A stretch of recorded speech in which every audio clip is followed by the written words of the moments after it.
আল্লাহ রাব্বুল আলামিন বলেছেন, ওয়ামা মিন দাব্বাতিন ফিল আরদি ইল্লা আলাল্লাহি রিজকুহা।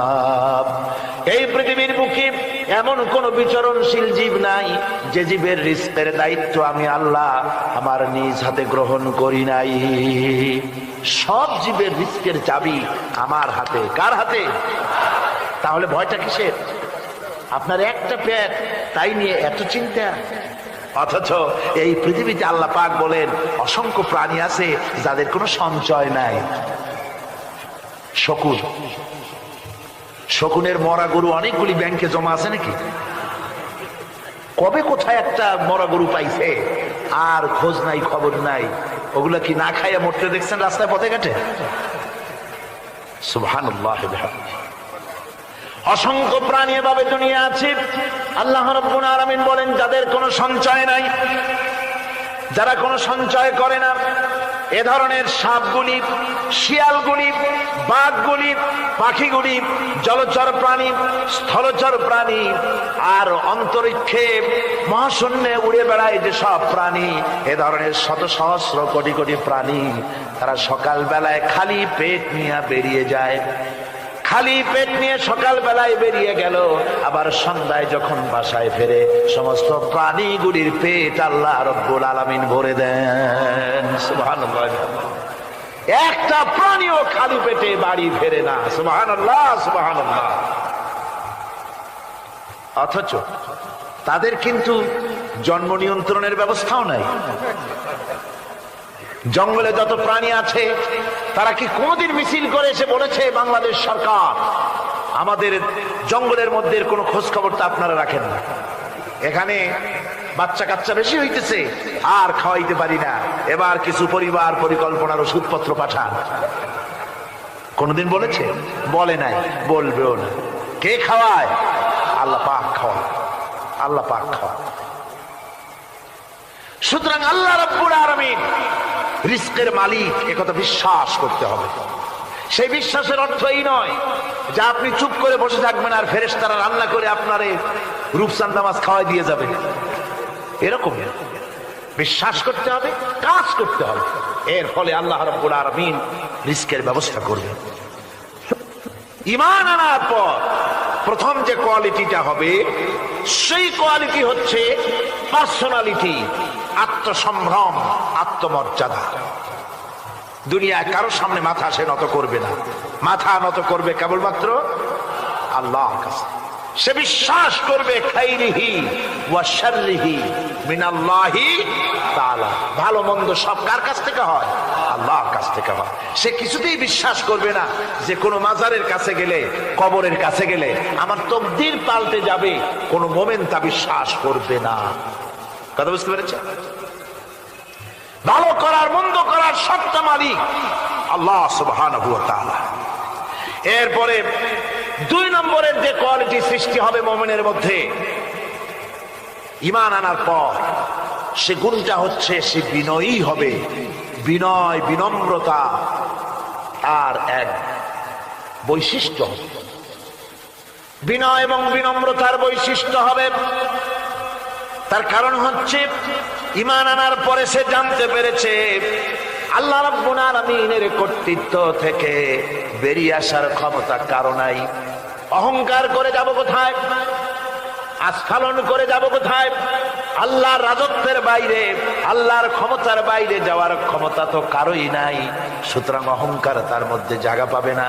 আল্লাহ পাক দুনিয়ার সমস্ত মানুষের জিনকে পরিষ্কার করে বলেছেন, ইয়া মাশারাল জিন্নি ওয়াল ইনস ইন ইসতাতা'তুম আন তানফুযু মিন আকতারিস সামাওয়াতি ওয়াল আরদ فانفذوا لا تنفذون إلا بسلطان। হে পৃথিবীর মানুষেরা আর জেনেরা, যদি সম্ভব হয় আমার আকাশের নিচের থেকে, জমিনের উপর থেকে বেরিয়ে যা।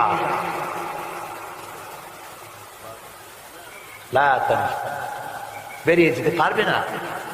আমি আকাশ এবং জমিন থেকে যদি সম্ভব করতে পারো বেরিয়ে যা। আর যদি কোনো আকাশ থাকে তার নিচে যা, আর যদি কোনো জমিন থাকে তার উপরে যাও।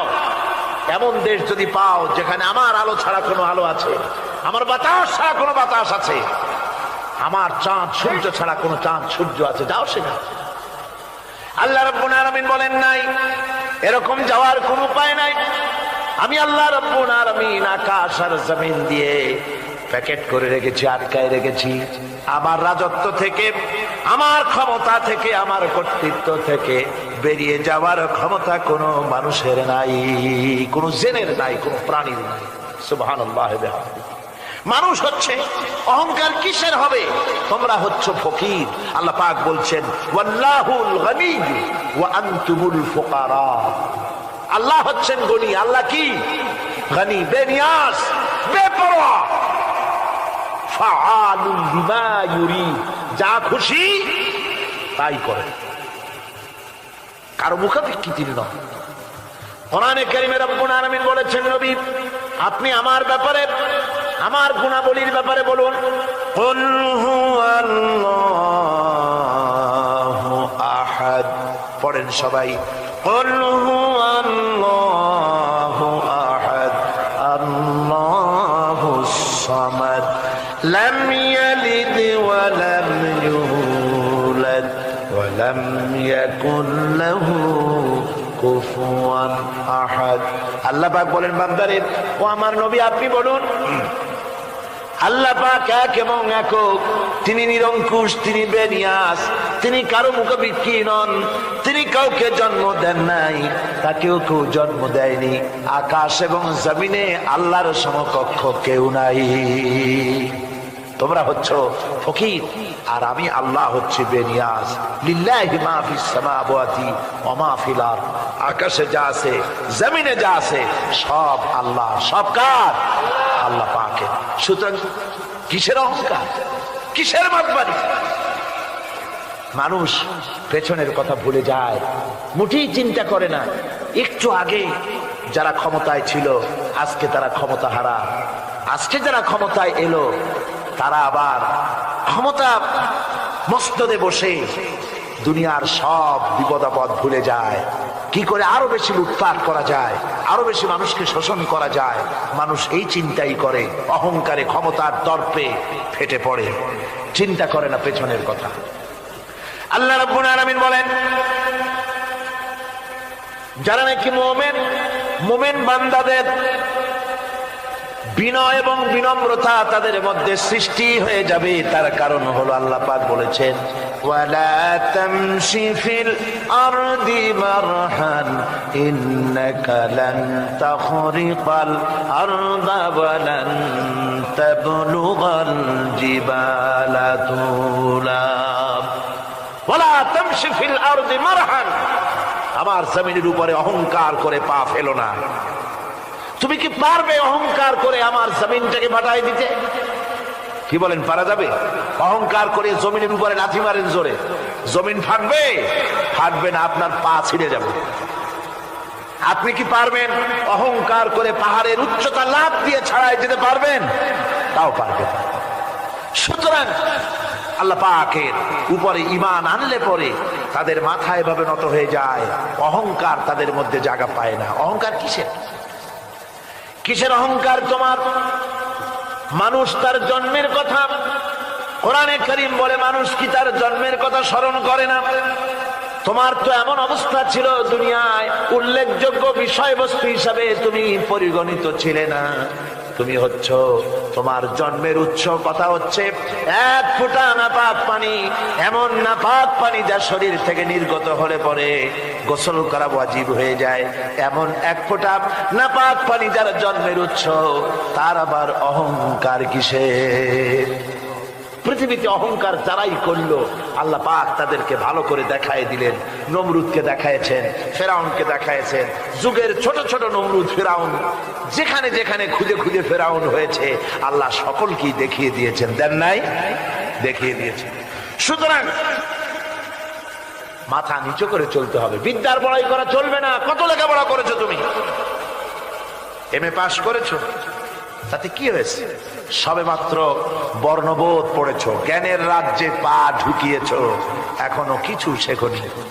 টাইটেল পাস করেছ তো কি হয়েছে? কদ্দুর শিখেছ? নিউটনের মতো মানুষ মৃত্যুর সময় বললেন, কেন সমুদ্রের বেলাভূমিতে দাঁড়িয়ে সামান্য বালু কণা নিয়ে নাড়াচাড়া করলাম, অথই সমুদ্রের কিছুই দেখতে পারলাম না। শেখ সাবির রহমতুল্লাহ আলাইহি ইন্তেকালের সময় বলেছেন, মালুম শোধ কি হিচ মালুম না শোধ, সারা জীবন সাধনা করে বুঝিলাম ইহা যে কিছুই বুঝিলাম না। এগুলি হচ্ছে জ্ঞানীদের কথা। আর কোন রকম ইউনিভার্সিটির বারান্দা দিয়ে 3-4 দিন হাঁটছে, কয় যে সব বুঝি। কি বুঝছো? দেয়ার ইজ নো গড, স্রষ্টা বলতে কেউ নেই। পাগল কি আর গাছে ধরে মিয়া? সুতরাং বিদ্যার বড়াই চলবে না, স্বাস্থ্যের বড়াই চলবে না, অর্থের বড়াই চলবে না। অর্থের বড়াই করবে, কত অর্থ তোমার হয়েছে, আল্লাহ যদি ইচ্ছে করেন ব্রেনের মধ্যে, মগজের মধ্যে এমন টিউমার করে দিবেন, মগজের মধ্যে এমন ক্যান্সার করে দেবেন, হার্টের ভিতরে এমন ক্যান্সার লাগাই দিবেন, 14 গোষ্ঠী বিক্রি করলে ঔষধের পয়সা হবে না। পারবে কিনা আল্লাহ কর, জোরে বলবেন পারবেন কিনা? এমন বহুত অসুখ আছে ডাক্তাররা বোঝেই না ঔষধ দেবে কি, কি রোগ ডাক্তাররাই বোঝেন। এগুলি ইংল্যান্ড এবং আমেরিকায় যখন যাই, সেখানে বহুত লোক দোয়া নিতে আসে, কয় যে হুজুর দোয়া করেন, দীর্ঘদিন পর্যন্ত রোগে ভুগতেছি। কি রোগ? অমুক রোগ। তাই এখানে এত মডার্ন মেডিকেল সায়েন্স এত উন্নত হয়েছে, ডাক্তাররা কি কয়? কয় ডাক্তাররা ব্লাড, স্টুল, ইউরিন, কুষ্ঠশুদ্ধার টেস্ট ফেস্ট করিয়া কয় যে বুঝি না কি হয়েছে। সুতরাং মুমিন বান্দা যারা আল্লাহর দ্বীনকে কবুল করবে, কালেমা পড়বে, তার অন্যতম একটি কোয়ালিটি হচ্ছে সে বিনয়ী, বিনম্র হবে। সুবহানাল্লাহ পড়ে। অহংকার তার মধ্যে জায়গা পাবে না। হাদিসে কুদসির ভিতরে এসেছে, আল্লাহ পাক বলেন, অহংকার হচ্ছে আমার ইজার, আমার চাদর স্বরূপ। যে ব্যক্তি অহংকার করে সেজন্য আমি আল্লাহ চাদর নিয়ে টানাটানি করে। নাউযুবিল্লাহি মিন যালিক। এরপরে মুমিন ব্যক্তি কলেমা পড়ার পর, ঈমান আনার পরে যে কোয়ালিটি হওয়া উচিত, আল্লাহর পরে ঈমান আনলে পরে যে কোয়ালিটি হওয়া দরকার, সেটা হচ্ছে তার মধ্যে বীরত্ব এবং নির্ভীকতা আসবে। সে ব্যক্তি নির্ভীক হবে, মৃত্যুর ভয় পাবে না, মৃত্যুর ভয় পাবে না। তার কারণ হলো মুমিন ব্যক্তি ঈমান আনার পরে জানতে পেরেছে যে মৃত্যু থেকে পালাবার উপায় কোনো প্রাণীর নাই। আছে নাকি? মৃত্যু থেকে পালানো যাবে? মৃত্যু থেকে পালানো যাবে না।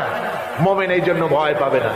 এই জন্য মুমিন জীবনে একবার মরে, মুমিন সবসময় বীর পুরুষ হয়। মুমিন কি হয়? আর মুনাফিক হয় কি? কাপুরুষ। মুমিন মরে জীবনে একবার, আর মুনাফিক মরে জীবনে কয়েকবার। সাইকেলের টায়ার বাস্ট হলে শীতই পড়ে ভয় ছোটে, ট্রাকের টায়ার বাস্ট হলে তো হুশই থাকে না, আর কোথাও বোমা পড়লে এমনি তার রুহু উড়ে যায়। এই হলো দুর্বল ঈমানের লক্ষণ, মুনাফিক। আর মুমিন ব্যক্তি এগুলি ভয় পায় না।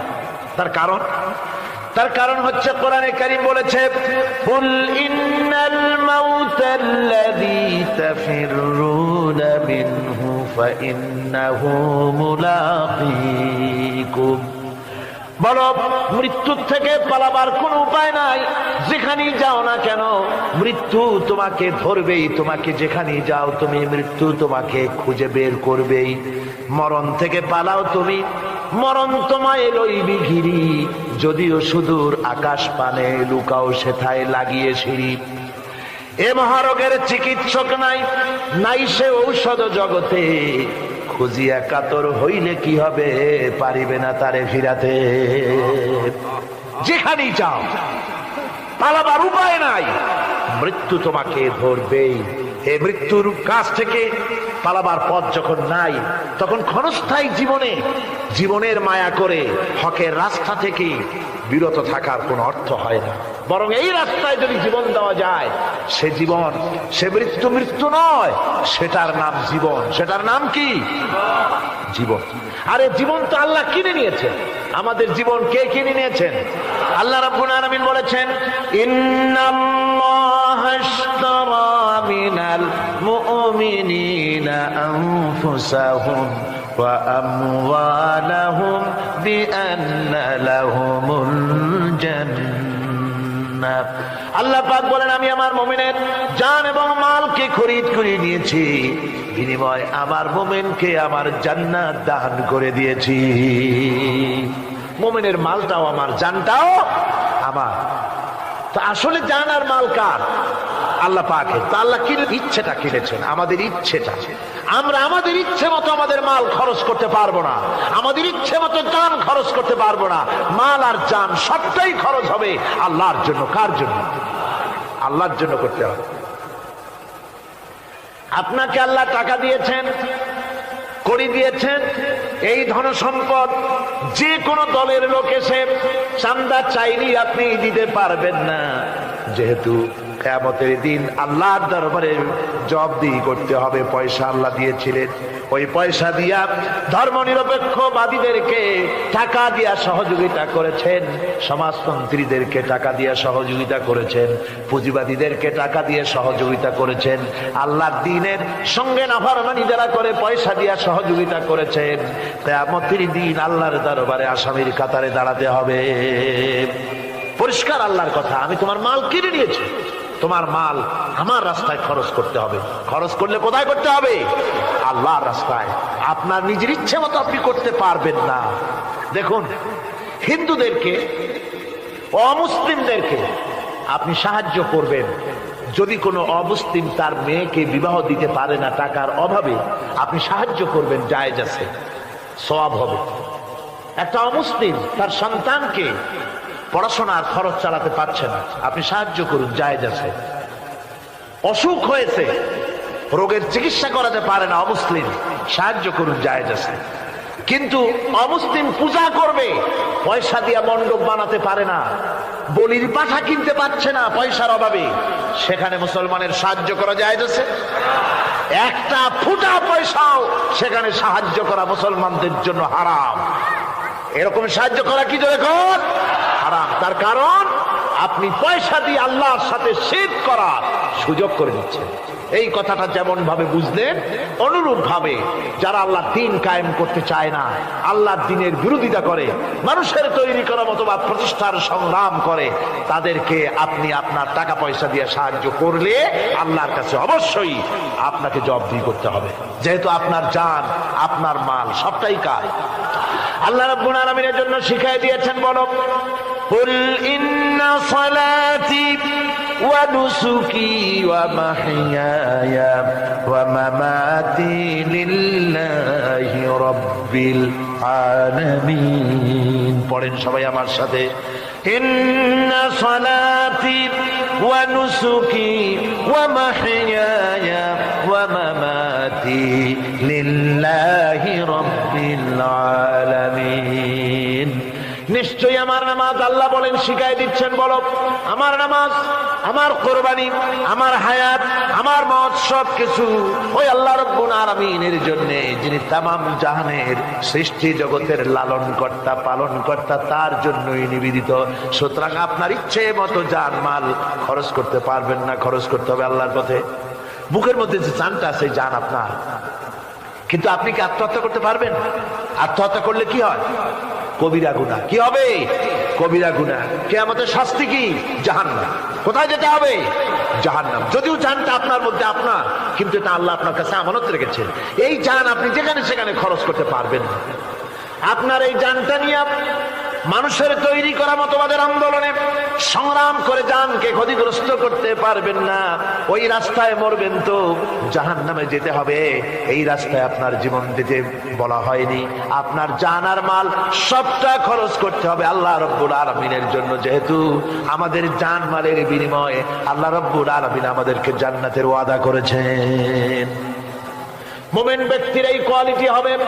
মুমিন ব্যক্তি, সে ব্যক্তি তার মনের মধ্যে এই চিন্তা হবে, কেউ আমাকে ক্ষতি করতে পারবে না, আমাকে কেউ মারতে পারবে না। ওয়ামা হুম বিদাররিনা বিহি মিন আহাদিন ইল্লা বিইذনিল্লাহ। আল্লাহর বিনা হুকুমে আমার এক গাছা পশম কেউ বাঁকা করতে পারবে না। এটাই মুমিনের ঈমান হওয়া উচিত। শুধু তাই নয়, মুমিনের কলিজার ভিতরে এ ধরনের সাহস থাকবে, বিশ্বাস থাকবে। ওয়ামা কানা লিনাফসিন আন তামুতা ইল্লা বিইذনিল্লাহি কিতাবাম মুআজ্জালা। কোন প্রাণী তার নির্ধারিত সময়ের আগে কেউ তাকে মারতে পারবে না। আল্লাহ পাক যে সময় নির্ধারণ করেছেন ওই নির্ধারিত সময়ের আগে কারো মৌত হবে না। নির্ধারিত সময়ের আগে কারো মৌত হবে না। কোরআনে কারীমে ভিন্ন জায়গায় আল্লাহ বলেন, কুল লাউ কুনতুম ফি বুয়ুতিকুম লাবারাযাল্লাযীনা কুতিবা আলাইহিমুল কাতলু ইলা মাদাজিহিম। আল্লাহ পাক বলেন, নবী বলুন, ভাগ্যে যদি নিহত হওয়া থাকে, ভাগ্যে যদি নিহত হওয়া থাকে, সে যদি তার নিজের বিছানায়ও থাকে, ওই বিছানা থেকে তাকে বেরিয়ে যেতে হবে, মৃত্যুর জায়গায় তাকে পৌঁছে যেতে হবে। কেউ রক্ষা করতে পারবে না। মৌত যখন আসবে অবশ্যই মৃত্যুর কাছে তাকে যেতেই হবে। আমার বন্ধু, মনে পড়ছে সেই দার্শনিকের কথা। বন্ধুগণ, এরপরে মুমিনদের ভিতরে আরেকটা জিনিস হবে, সেটা হচ্ছে মুমিন কখনো হতাশ হবে না, নিরাশায় তার মন ভেঙে যাবে না। হতাশা মুমিনের কলিজাকে কখনো ছোট করে দিবে না, আন্দোলন থেকে তাকে বিরত রাখবে না। অন্ধকার দেখবে, চতুর্দিকে অন্ধকার মেঘাচ্ছন্ন, চতুর্দিক থেকে মেঘ জমে আসতেছে, মনে হবে যেন আর ফজর হবে না। কিন্তু একটু পরে দেখা যাবে এই মেঘের ঘনঘটা দূর হয়ে গিয়ে সকালবেলায় আকাশে আবারও সূর্য উদিত হয়েছে। ঠিক না? সুতরাং মুমিনের হতাশ হওয়ার কোনো কারণ নাই। হতাশ হয় কারা? কোরআনে কারীমের মধ্যে বলা হয়েছে, ওয়ামান ইয়াকনাতু মির রাহমাতি রাব্বিহি ইল্লা যাল্লুন। কেবলমাত্র পথভ্রষ্ট লোকেরাই, কেবলমাত্র গোমরাহ লোকেরাই তারাই নিরাশ হয়, হতাশ হয়। ঈমানদার লোক কখনো হতাশ হয় না। তার ঈমানে, তার আশায় বুক বেঁধে সাহসের সঞ্চার করে দেয়। কারণ সে তো জানে, আল্লাযী খালাকানি ফাহুয়া ইয়াহদিন। আল্লাহ আমাকে সৃষ্টি করেছেন, আমার হেদায়েত তিনি দিয়েছেন, পথ তিনি দেখিয়েছেন। আল্লাযী হুয়া ইউতঈমুনি ওয়া ইয়াসকিন। আমি যখন ক্ষুধার্ত হই, ওই আল্লাহই আমাকে খাওয়ান। আমি যখন তৃষ্ণার্ত হই, তখন আল্লাহই আমাকে পান করান। ওয়া ইযা মারিদতু ফাহুয়া ইয়াশফিন। আর যখন আমি অসুস্থ হই, ওই আল্লাহই আমাকে রোগ মুক্ত করেন। সুবহানাল্লাহ। দেখেন, হযরত আইয়ুব আলাইহিস সালাম সব কোরআনের মধ্যে আছে, আল্লাহ পাক সব বলে দিয়েছে। আমাদের মধ্যে অনেকের রোগ হলে কয় যে এত নামাজ রোজা করি আর রোগে আমারই পাইল। বলে না এরকম? নামাজ রোজা করি, দান সদকা করি, হজ করি, আর আমার এই রোগটা পাইলো, এই রোগ সারেই না। আশ্চর্য কথা, রোগ দিয়ে আল্লাহ মানুষের ঈমান পরীক্ষা করেন। ধৈর্য ধরতে হবে। হযরত আইয়ুব আলাইহিস সালামের রোগ হলো, 18টি বছর পর্যন্ত রোগে ভুগলেন। 18 বছর শরীর পচে যেতে লাগলো, বিবি বাল বাচ্চা সব তার কাছ থেকে ছড়ে গেল। গ্রামের লোকেরা তাকে তাড়ায় দিল, জঙ্গলের ভিতরে তিনি কাটাতে লাগলেন। এরপরে তিনি কষ্টে অস্থির হয়ে গেলেন, কোন শেকায়েত আল্লাহর দরবারে তোলেন নাই। বলেছেন, আয় আল্লাহ পাক, আমি দারুণ ভাবে রোগগ্রস্ত হয়ে পড়েছি, আর তুমি রহমান রহিম। হযরতে আইয়ুব আলাইহিস সালাম 18টি বছর রোগ ভোগ করার পর যখন তিনি লক্ষ্য করলেন শুধু শরীরের ভিতরেই পোকা না, এবার পোকা জিহ্বার মধ্যে শুরু হয়ে গেছে, জিহ্বায় পোকা ধরেছে, গায়ের গোশতে পোকা, পুষ পোকা, পচে পচে শরীর পড়তেছে, জিহ্বার মধ্যেও পোকা হয়ে গেছে। হযরত আইয়ুব আলাইহিস সালাম এবার আল্লাহর দরবারে হাত তুলে বলেন, রব্বুল আলামিন, এতদিন কোনো কথা বলি নাই, 18টি বছর পর্যন্ত হাসি মুখে আমি সহ্য করে চলছি, তুমি রোগ দিয়েছো বলার আমার কিছুই নাই, কিন্তু এবার অবশ্যই শিকায়েত করব, যেহেতু আমার জিহ্বায় পোকা ধরেছে, মাবুদ আমার জিহ্বায় পোকা দিও না, আমার জিহ্বায় যদি পোকা হয়ে যায় তাহলে তোমার মতো আল্লাহর জিকির আমি কি দিয়া করব? আয় আল্লাহ, জিহ্বাটা সুস্থ রাখো যাতে করে তোমার জিকির করতে পারি। সুবহানাল্লাহ। আমার আল্লাহ রাব্বুল আলামিন পরিষ্কার করে কোরআনে কারীমের মধ্যে বলে দিলেন, আমি আইয়ুব আলাইহিস সালামের আইয়ুবের রোগ মুক্ত করে দিলাম এবং তার হারানো সব সম্পদ আমি তাকে দান করে দিলাম।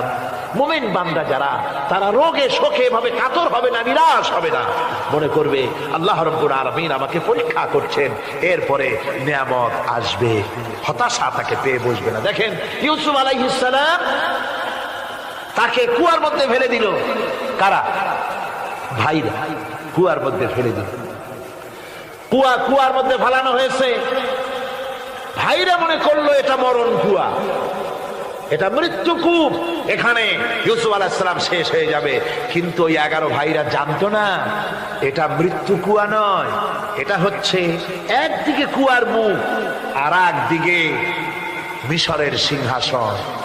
এটা কেনানের কুয়ার মধ্য থেকে ইউসুফ আলাইহিস সালাম ঢুকলেন, এটা একটা টানেল, সুড়ঙ্গ পথ, কুয়ার এক মাথা দিয়া ঢুকলেন আর এক মাথা দিয়া মিশরের সিংহাসন দখল করলেন। সুবহানাল্লাহ।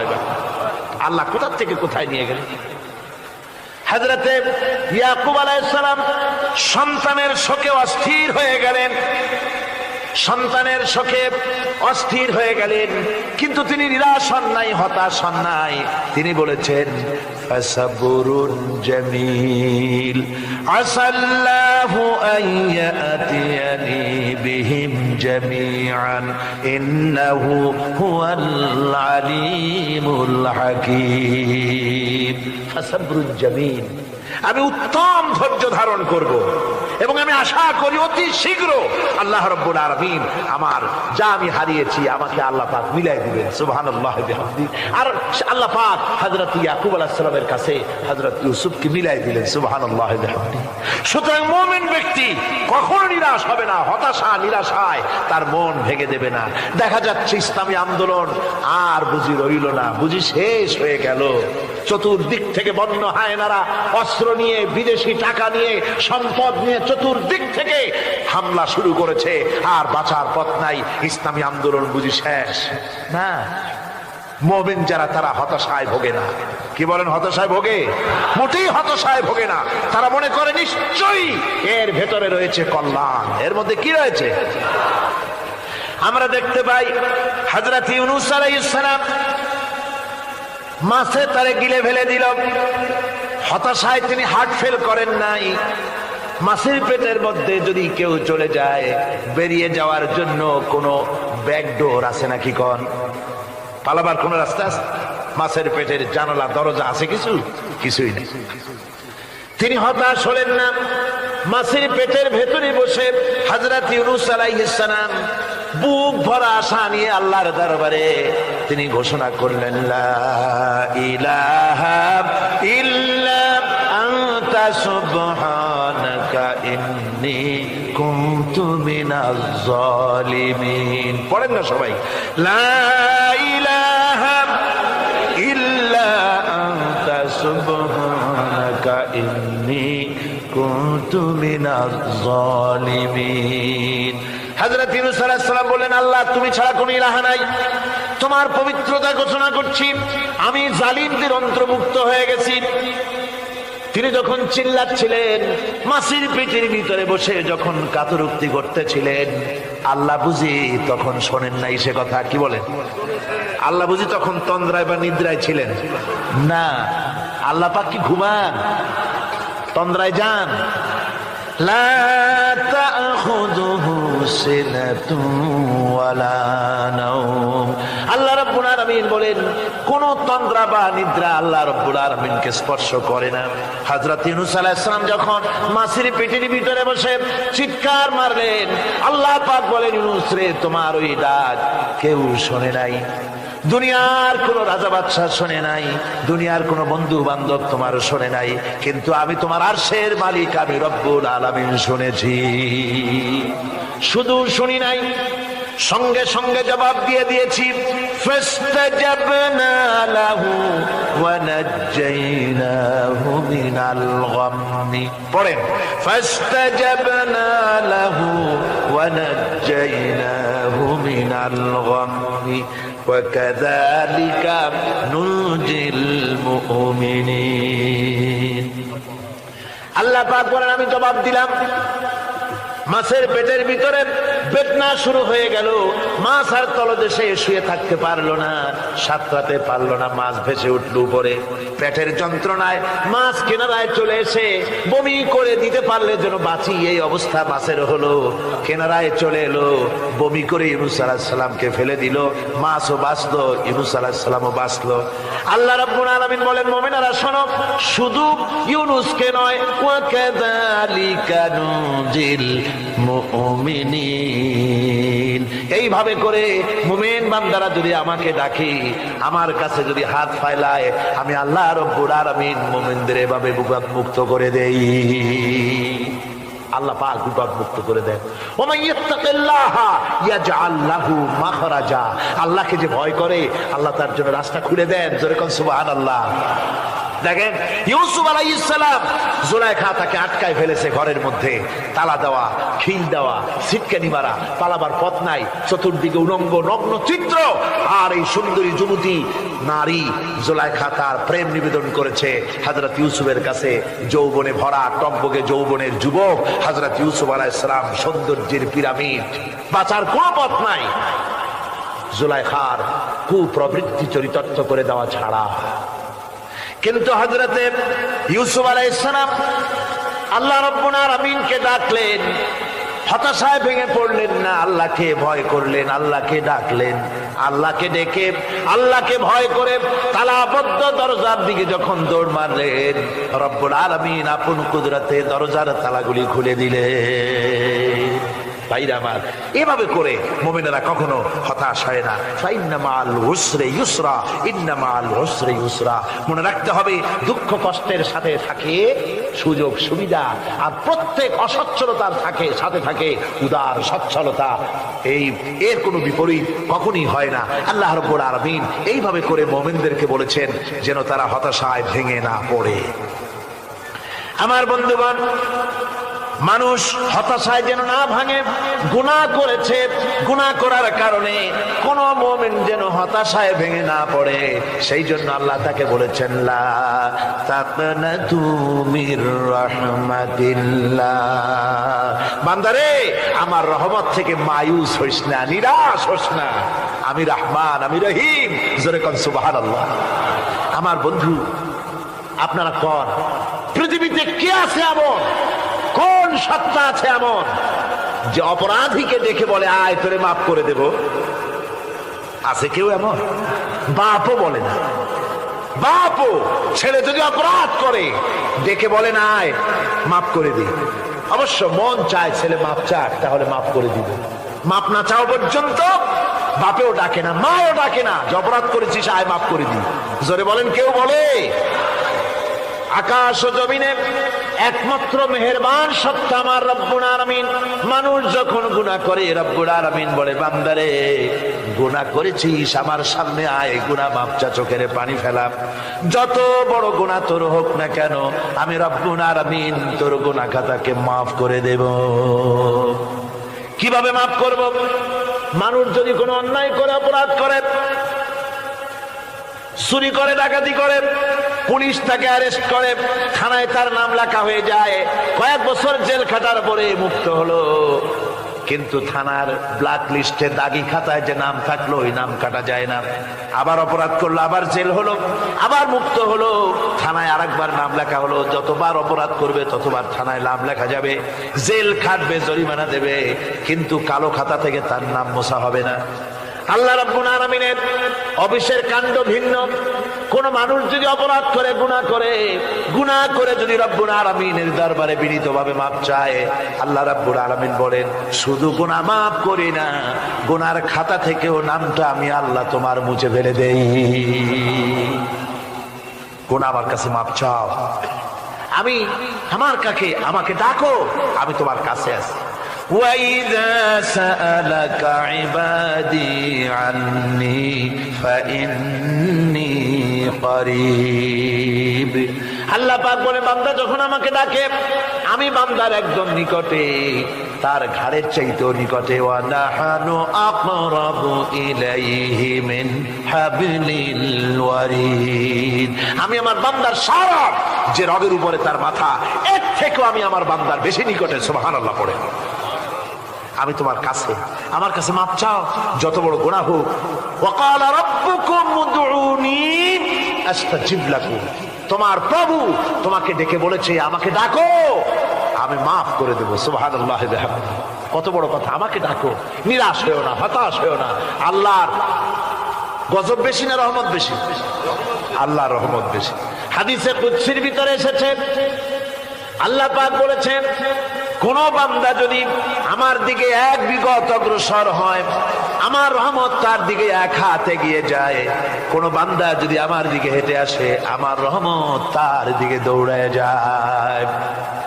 বান্দা যখন আল্লাহর দরবারে দুহাত উঁচু করে চোখের পানি ফেলে দেয়, মুসলিম শরীফের হাদিসের ভিতরে এসেছে গভীর রাত্রে, রাতের তৃতীয় অংশে আল্লাহ রাব্বুল আলামিন প্রথম আকাশে আসেন আর ডেকে বলেন পৃথিবীতে আছো নাকি কেউ গুনাহ করে জীবন বরবাদ করে দিয়েছো, আমার কাছে মাপ চাও। ঋণগ্রস্ত আছো, অসুস্থ আছো, অপমানিত আছো, কে আছো মাজলুম, আমাকে ডাকো, আমার কাছে বলো, আমি ডাকের সাড়া দেব, জীবনের আশা পূরণ করে দেব। ওই সময় যেই সমস্ত লোকেরা কাঁদে তাহাজ্জুদের নামাজ পড়ে, আল্লাহ জিজ্ঞেস করেন ফেরেশতারা অমুক অমুক দেশে অমুক অমুক বান্দারা কাঁদে কেন? ফেরেশতারা বলে রব্বুল আলামিন তুমি তো ভালো করে জানো। আল্লাহ বলেন জানি, তবুও তোমাদের মুখে শুনতে চাই। তারা বলে রব্বুল আলামিন তোমার এই বান্দা গুনাহ করেছে, গুনার জন্য মাপ চায়, জাহান্নাম থেকে বাঁচতে চায়। আল্লাহ পাক বলেন ফেরেশতারা আমার এই বান্দারা আমারে দেখেছে নাকি? বলে দেখে নাই। বলে আমার দোজখ দেখেছে নাকি? বলে না, তাও দেখে নাই। আমার বেহেশত দেখেছে নাকি? বলে না, তাও দেখে নাই। আল্লাহ পাক বলেন ফেরেশতারা সাক্ষী থাকো, ওরা আমাকে দেখে নাই, আমার বেহেশত দোজখ কিছুই দেখে নাই, শুধুমাত্র আমার নবীর কথা, আমার কোরআনের কথা বিশ্বাস করে আরামের ঘুমকে হারাম করে যেভাবে তারা কাঁদতেছে, সাক্ষী থেকে যাও ফেরেশতারা আমার রহমতের দরিয়ায় জোশ মেরেছে, আমার ওই ক্রন্দনরত বান্দাগুলিকে আমি আল্লাহ মাফ করে দিলাম। সুতরাং মুমিন বান্দা যারা, আল্লাহর মুমিন বান্দা যারা, এই ইমানের কোয়ালিটি এটাও হতাশায় নিরাশায় ভেঙে পড়বে না। গুনাহ তো মানুষই করে, গুনাহ হয়ে গেছে মাপ চাও। তোমার গুনাহ কদ্দূর? তোমার গুনাহ যদি হয় পাহাড় সমান, আল্লাহর রহমত আকাশ সমান। জাহান্নামের কঠিন শাস্তি থেকে বাঁচতে হলে আল্লাহর প্রতি ঈমান আনতে হবে। আর ঈমান আনলে যে কোয়ালিটিগুলি হওয়া উচিত সেগুলি আমি আপনাদের সামনে আলোচনা করছি।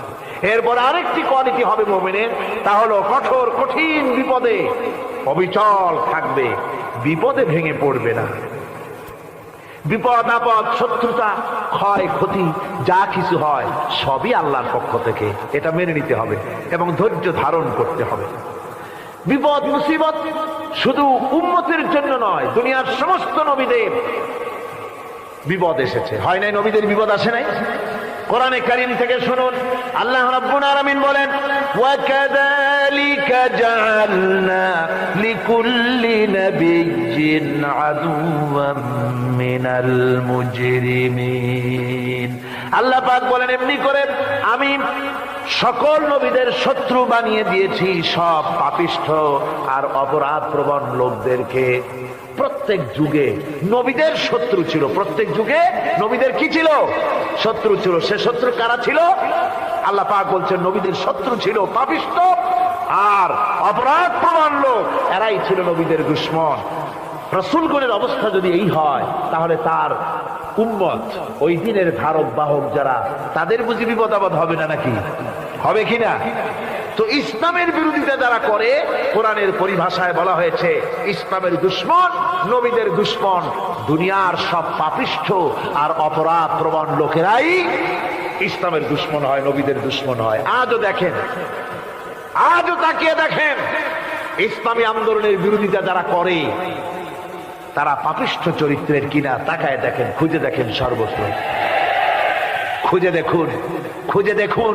যারা ইসলামী আন্দোলনের বিরোধিতা করে, যারা ইসলামকে মিটিয়ে দেওয়ার চেষ্টা করতেছে, যারা ইসলামকে মৌলবাদ বলে, ইসলামকে সাম্প্রদায়িক বলে, কোরআনে কারীমের কথা কত স্পষ্ট যে নবীদের দুশমন হয়, ইসলামের দুশমন হয় মুজরিম লোকেরা, অপরাধ প্রবণ আর পাপিষ্ঠ লোকেরা।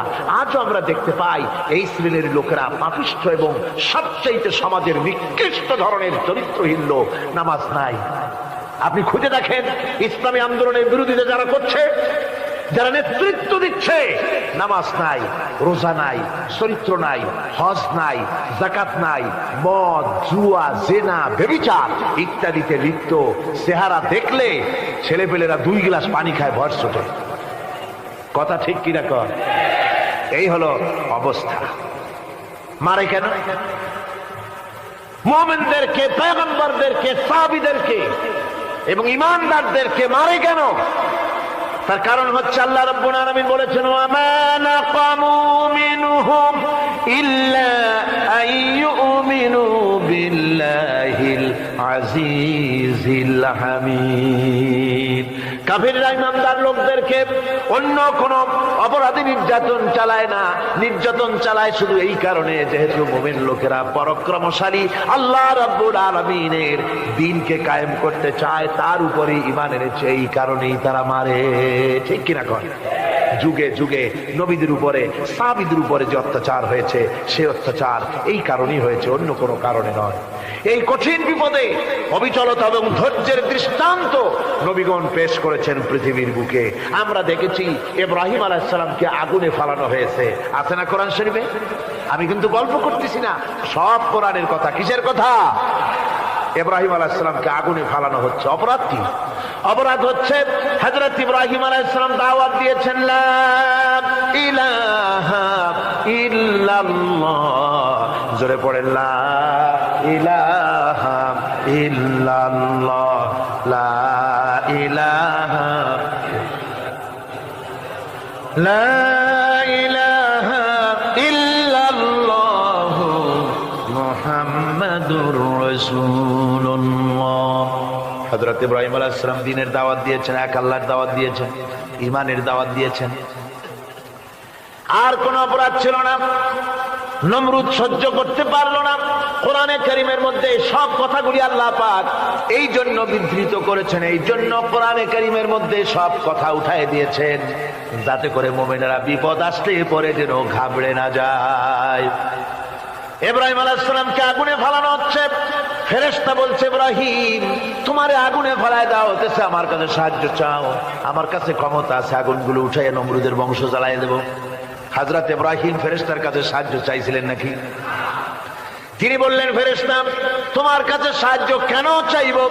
আমি তো এমন কোন অন্ধ আল্লাহর ইবাদত করি না যেই অন্ধ স্রষ্টা তার গোলামের দুঃখ দুর্দশা না দেখেন। আমি তোমার কাছে সাহায্য চাইব না। হযরত ইব্রাহিম আলাইহিস সালাম পাশ করলেন। কি বলেন, পাশ করছেন না? ঈমানের পরীক্ষায় পাশ। আগুনের মধ্যে হযরত ইব্রাহিমকে যখন ফেলানো হচ্ছে, রব্বুল আলামিন আগুনের প্রতি নোটিশ করে দিলেন, ইয়া নারু কুনি বারদাও ওয়া সালামান আলা ইব্রাহিম। আগুন আমার ইব্রাহিমের জন্য শান্তিদায়ক, ঠান্ডা হয়ে যা। এখন কি আর আগুনের বাপের ক্ষমতা আছে ইব্রাহিমের পোড়ানো? আর ক্ষমতা নাই। আমার বন্ধুগণ, ইব্রাহিম আগুনের ভিতরে আরামে বসা আছেন, আর ওদিকে নমরুদ বসে বসে দেখতেছে দূর থেকে। ইব্রাহিম তো জ্বলে না, গায়ের মধ্যে আগুন জ্বলে গেল। ডাক দিয়া কয়, আগুন তোর হলো কি? কেন জ্বালাইতে পারিস না আমার দুশমন রে? হলোটা কি তোর? তোর কি জ্বালানো শক্তি বন্ধ হয়ে গেল নাকি? আগুনের ভিতর থেকে জবাব এলো, নমরুদ রে, আমার ভিতরে জ্বালানো শক্তি আছে কি নাই যদি প্রমাণ করতে চাও, টেস্ট করতে চাও, তুই নিজে আয়, তোরে শুদ্ধ তামাম দুনিয়া জ্বালাই দিতে পারি, ইব্রাহিমের এক গাছা পশমও জ্বালাই দিতে পারি না। তার কারণ হচ্ছে আমি হচ্ছি মাখলুক, আল্লাহ হচ্ছেন খালিক। আল্লাহ আমাকে বলেছেন না জ্বালাতে, তুমি 1000 বার বললেও আমি ইব্রাহিমকে জ্বালাইতে পারবো না।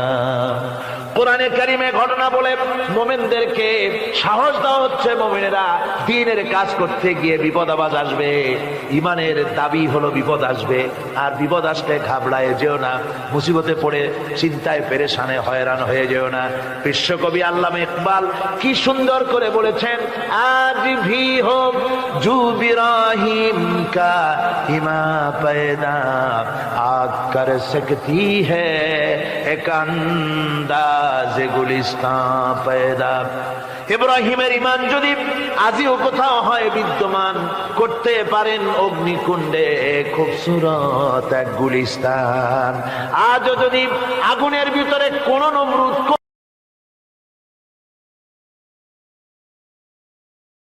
পদ বাবা মা, যার বাবা মা বেঁচে নেই দুনিয়াতে, ওই ব্যক্তি সবচেয়ে বেশি অসহায়। বাবা মার অভাব কখনো ধন সম্পদ দিয়ে হয় না। বাবা মার অভাব পূরণে কোনো কিছুর সঙ্গে তুলনাও চলে না। সে কারণেই বাবা মার জীবিত থাকুক আর না থাকুক, তাদের জন্য সবসময় আল্লাহর কাছে দোয়া করার বিকল্প নেই। আবার মৃত বাবা মার জন্য কুরআন সুন্নাহ নির্দেশিত অনেকে করণীয় আছে। কি সেই করণীয়? বাবা মার জন্য দোয়া। আল্লাহ তাআলা কুরআনুল কারিমে বাবা মার জন্য বিশেষ 3টি দোয়া উল্লেখ করেছেন। বাবা জীবিত থাকুক আর না থাকুক, তাদের জন্য সব সময় কুরআনে বর্ণিত দোয়াগুলো জরুরি। এসব দোয়ায় আছে নিজেদের জন্য কল্যাণ পাওয়ার ঘোষণা। তা হলো 1. রব্বির হামহুমা কামা রব্বাইয়ানি সাগীরা। অর্থ, হে আমাদের পালনকর্তা, তাদের উভয়ের প্রতি দয়া করো, যেভাবে তারা আমাকে শৈশবে লালন পালন করেছেন। সূরা বনী ইসরাইল আয়াত 24। 2. রাব্বানাগফিরলি ওয়ালি ওয়ালিদাইয়া ওয়ালিল মুমিনিনা ইয়াওয়ামা ইয়াকুমুল হিসাব। অর্থ, হে আমাদের রব, যেদিন হিসাব কায়েম হবে সেদিন আপনি আমাকে, আমার বাবা মাকে ও মুমিনদেরকে ক্ষমা করে দেবেন। সূরা ইব্রাহিম আয়াত 4। রব্বিগফিরলি ওয়ালি ওয়ালিদাইয়া ওয়ালিমান দাখালা বাইতিয়া মুমিনাও ওয়ালিল মুমিনিনা ওয়াল মুমিনাত ওয়ালা তাজিদিজ যালিমিনা ইল্লা তাবারা। অর্থ, হে আমার রব, আমাকে, আমার বাবা মাকে, যে আমার ঘরে ঈমানদার হয়ে প্রবেশ করবে, তাকে এবং মুমিন নারী পুরুষকে ক্ষমা করুন, আর আপনি জালিমদের ধ্বংস ছাড়া আর কিছুই বাড়িয়ে দেবেন না। সূরা নূহ আয়াত 28। বাবা মার জন্য করণীয়। দুনিয়ার সবচেয়ে মধুময় শব্দ বাবা ও মা। শব্দ দুটির কোনো পরিমাপ বা তুলনা হয় না, কেননা প্রতিটি বাবা মা সন্তানের জন্য যে অকৃত্রিম ভালো ও শ্রম দেন তা পরিমাপ করার কোনো উপায় নেই। সে কারণে বাবা মার জন্য সন্তানের রয়েছে বেশ কিছু করণীয়। তা হলো 1. বাবা মার জন্য দান সদকাহ করা। বাবা মা বেঁচে থাকতে সন্তানের যত্ন নিতে গিয়ে কিংবা কোনো কারণে দান সদকাহ করে যেতে পারেননি, অথবা বেঁচে থাকলে হয়তো আরো বেশি দান সদকাহ করতেন, সেজন্য বাবা মার পক্ষ থেকে সন্তানের উচিত বেশি বেশি দান করা। হাদিসে এসেছে, হযরত আয়েশা রাদিয়াল্লাহু তাআলা আনহা বর্ণনা করেছেন, এক ব্যক্তি রাসূলুল্লাহ সাল্লাল্লাহু আলাইহি ওয়াসাল্লামের কাছে এসে বলল, হে আল্লাহর রাসূল, হঠাৎ করে আমার মা মারা গেছেন এবং কোনো ওয়াসিয়ত করে যেতে পারেননি। আমার মনে হয় তিনি যদি কথা বলতে পারতেন তাহলে ওয়াসিয়ত করে যেতেন। এখন আমি যদি তার পক্ষ থেকে সদকাহ করি তাহলে কি তিনি এর সওয়াব পাবেন? উত্তরে তিনি বললেন, হ্যাঁ। সুতরাং বাবা মার জন্য সদকায়ে জারিয়া করাই উত্তম। তা হতে পারে পানির কূপ খনন করা, নলকূপ বসানো, দ্বীনি মাদ্রাসা প্রতিষ্ঠা, কুরআন শিক্ষার জন্য মক্তব ও প্রতিষ্ঠান তৈরি করা, স্থায়ী জনকল্যাণমূলক কাজ করা ইত্যাদি কাজ করা। 2. বাবা মার জন্য রোজা রাখা। বাবা মা জীবিত নেই, যদি তাদের কোনো মানতের বা কাজা রোজা থাকে তবে তাদের পক্ষ থেকে এ রোজা পালন করার নির্দেশ রয়েছে হাদিসে। এতে তাদের মানতের ও কাজা রোজা আদায় হয়ে যাবে। এছাড়াও সন্তানরা তাদের উদ্দেশ্যে যে কোনো দিনে রোজা রাখতে পারেন। হাদিসে এসেছে, হযরত আয়েশা রাদিয়াল্লাহু তাআলা আনহা বর্ণনা করেন, রাসূলুল্লাহ সাল্লাল্লাহু আলাইহি ওয়াসাল্লাম বলেছেন, রোজার কাজা রেখে যদি কোনো ব্যক্তি মারা যায় তবে তার অভিভাবক, রেখে যাওয়া সন্তান বা আপনজন তার পক্ষ থেকে সওম বা রোজা আদায় করবে। বুখারী। তবে অনেক ইসলামিক স্কলার বাবা মার জন্য সন্তানের রোজা রাখার বিষয়ে শুধু ফরজ ও ওয়াজিব রোজা রাখার বিষয়টি নির্ধারণ করেছেন, নফল রোজা রাখার ব্যাপারে কোনো প্রমাণ যায়নি বলে মন্তব্য করেছেন।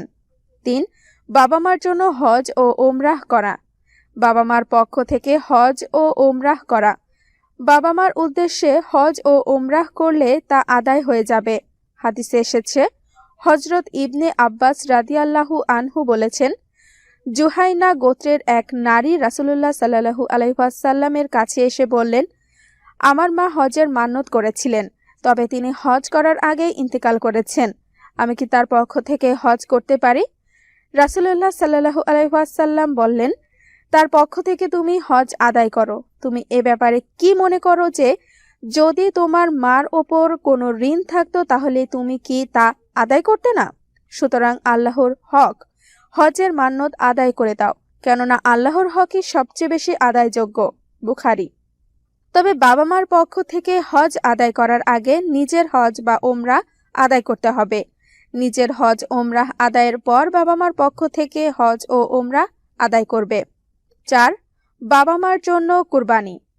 মৃত বাবা মার জন্য সওয়াবের উদ্দেশ্যে বাবা মার পক্ষ থেকে সন্তানরা কুরবানি করতে পারবে, তাতে তারা সওয়াবের অধিকারী হবে। হাদিসে এসেছে, হযরত আয়েশা রাদিয়াল্লাহু আনহা বর্ণনা করেন, রাসূলুল্লাহ সাল্লাল্লাহু আলাইহি ওয়াসাল্লাম কুরবানি করার জন্য 2 শিং বিশিষ্ট দুম্বা আনতে আদেশ দেন, যেটি কালোর মধ্যে চলাফেরা করত। সেটির পায়ের গোড়া কালো ছিল, কালোর মধ্যে শুইত, পেটের নিম্নাংশ কালো ছিল, আর কালোর মধ্য দিয়ে দেখত, চোখের চারিদিকে কালো ছিল। সেটি আনা হলে তিনি আয়েশা রাদিয়াল্লাহু আনহাকে বললেন, ছুরিটি নিয়ে এসো। তারপর বললেন, ওটা পাথরে ধার দাও। আমি, হযরত আয়েশা, ধার দিলাম। পরে তিনি সেটি নিলেন এবং দুম্বাটি ধরে শোয়ালেন। অতঃপর সেটা জবেহ করলেন এবং বললেন, আল্লাহর নামে জবাই করছি। হে আল্লাহ, তুমি মুহাম্মদ পরিবার ও তার উম্মতের পক্ষ থেকে এটা কবুল করে নাও। এরপর এটা কুরবানি করেন। মুসলিম। ৫. বাবা মার ওয়াসিয়ত পূরণ করা। বাবা মা যদি ইসলামের শরীয়ত সম্মত কোনো ওয়াসিয়ত করে যান তবে তা পূরণ করা সন্তানের ওপর আবশ্যিক। হাদিসে এসেছে, হযরত শারিদ রাদিয়াল্লাহু আনহু বর্ণনা করেন, তার মা তাকে তার মায়ের পক্ষ থেকে একজন মুমিন দাসী আজাদ করার জন্য ওসিয়ত করে যান। তিনি রাসূলুল্লাহ সাল্লাল্লাহু আলাইহি ওয়াসাল্লামের কাছে উপস্থিত হয়ে বললেন, হে আল্লাহর রাসূল, আমার মা তার মৃত্যুর সময় তার পক্ষে একজন মুমিন দাসী আজাদ করার জন্য ওসিয়ত করে গেছেন। এখন আমার কাছে হাবশের নুবিয়া অঞ্চলের একজন দাসী আছে। এরপর আগের হাদিসে অনুরূপ বর্ণিত হয়েছে, তা হলো, তখন রাসূলুল্লাহ সাল্লাল্লাহু আলাইহি ওয়াসাল্লাম বললেন, তাকে আমার কাছে নিয়ে আসো। রাবী বলেন, তখন আমি তাকে নিয়ে আসো। রাসূলুল্লাহ সাল্লাল্লাহু আলাইহি ওয়াসাল্লাম তাকে জিজ্ঞাসা করেন, আল্লাহ কোথায়? সে বললেন, আসমানে। এরপর তিনি জিজ্ঞাসা করেন, আমি কে? সে বলে, আপনি রাসূলুল্লাহ সাল্লাল্লাহু আলাইহি ওয়াসাল্লাম। তখন রাসূলুল্লাহ সাল্লাল্লাহু আলাইহি ওয়াসাল্লাম বললেন, তাকে আজাদ করে দাও, হে মুমিন। আবু দাউদ। ৬. বাবা মার বন্ধু বান্ধবীদের সম্মান করা। বাবা মার বন্ধু বান্ধবীদের সঙ্গে ভালো ব্যবহার করা, উত্তম আচরণ করা, সম্মান করা এবং তাদেরকে দেখতে যাওয়া ও তাদের জন্য হাদিয়া উপহার নিয়ে যাওয়া। হাদিসে এসেছে, হযরত আব্দুল্লাহ ইবনে ওমর রাদিয়াল্লাহু আনহু বর্ণনা করেন, মক্কার এক রাস্তায় আব্দুল্লাহ ইবনে ওমর রাদিয়াল্লাহু আনহুর সঙ্গে এক বেদুইনের দেখা হলো। আব্দুল্লাহ রাদিয়াল্লাহু আনহু তাকে সালাম দিলেন এবং তিনি যে গাধার পিঠে আরোহণ করতেন সে গাধাটি তাকে আরোহণের জন্য দিয়ে দিলেন।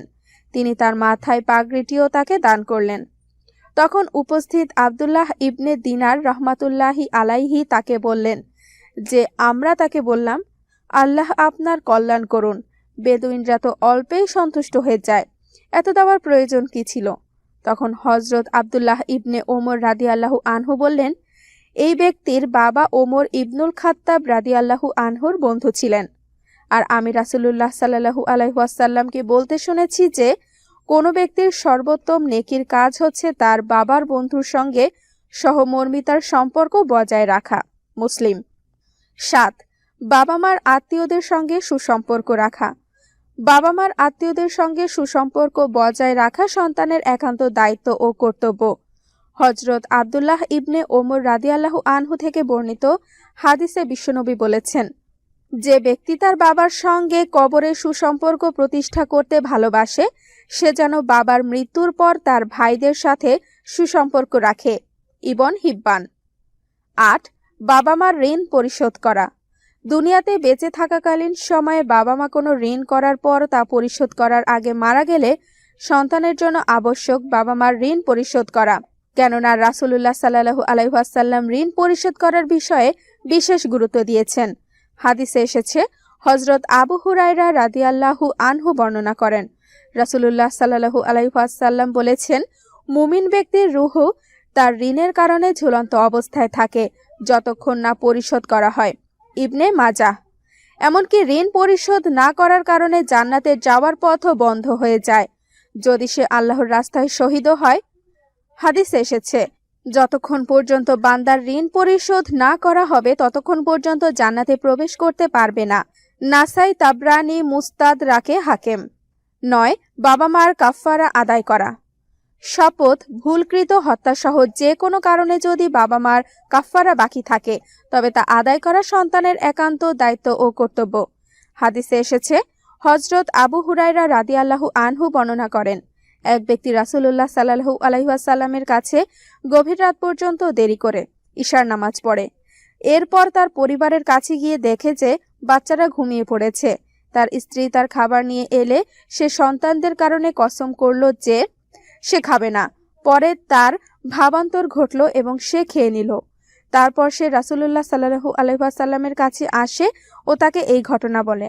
রাসূলুল্লাহ সাল্লাল্লাহু আলাইহি ওয়াসাল্লাম বললেন, যে ব্যক্তি কোনো বিষয়ে কসম করে পরে তার বিপরীতটিকে তা থেকে উত্তম মনে করে সে যেন তা করে ফেলে এবং নিজের কসমের কাফফারা দেয়। মুসলিম। কাফফারার এই বিধান জীবিত মৃত সবার জন্য সমভাবে প্রযোজ্য। যদি কোনো বাবা মার এরকম কোনো কাফফারা বাকি থাকে তবে সন্তানের ওপর তা আদায় করা আবশ্যক। 10. বাবা মার জন্য ক্ষমা প্রার্থনা করা। বাবা মার জন্য আল্লাহর কাছে বেশি বেশি ক্ষমা প্রার্থনা করা গুরুত্বপূর্ণ আমল। সন্তান বাবা মার জন্য ক্ষমা প্রার্থনা করলে আল্লাহ তাআলা তাদের মর্যাদা বাড়িয়ে দেন। হাদিসে এসেছে, হযরত আবু হুরায়রা রাদিয়াল্লাহু আনহু বর্ণনা করেন, মৃত্যুর পর কোনো বান্দার মর্যাদা বাড়িয়ে দেওয়া হয়। তখন সে বলে, হে আমার রব, আমি তো এত মর্যাদার আমল করিনি, কিভাবে এই আমল এলো? তখন বলা হবে, তোমার সন্তান তোমার জন্য ক্ষমা প্রার্থনা করায় এই মর্যাদা তুমি পেয়েছ। আদাবুল মুফরাদ। 11. বাবা মার কবর জিয়ারত করা। বাবা মার কবর জিয়ারত করা সন্তানের একান্ত দায়িত্ব ও কর্তব্য। এর মাধ্যমে সন্তান এবং বাবা মা উভয়ই উপকৃত হয়। হাদিসে এসেছে, হযরত সুলাইমান ইবনে বুরাইদা রাহমাতুল্লাহ আলাইহি তার বাবার সূত্রে বর্ণনা করেন, রাসূলুল্লাহ সাল্লাল্লাহু আলাইহি ওয়াসাল্লাম বলেছেন, আমি তোমাদের কবর জিয়ারত করতে নিষেধ করেছিলাম। মুহাম্মদ সাল্লাল্লাহু আলাইহি ওয়াসাল্লামকে তার মায়ের কবর জিয়ারত করার অনুমতি দেওয়া হয়েছে। সুতরাং তোমরা কবর জিয়ারত করো, কেননা তা পরকালের কথা স্মরণ করিয়ে দেয়। তিরমিজি। তবে কবর জিয়ারতকে কোনো দিনকে নির্দিষ্ট না করা উত্তম। কবর জিয়ারত করার সময় এই দোয়া পড়া, আসসালামু আলাইকুম আহলা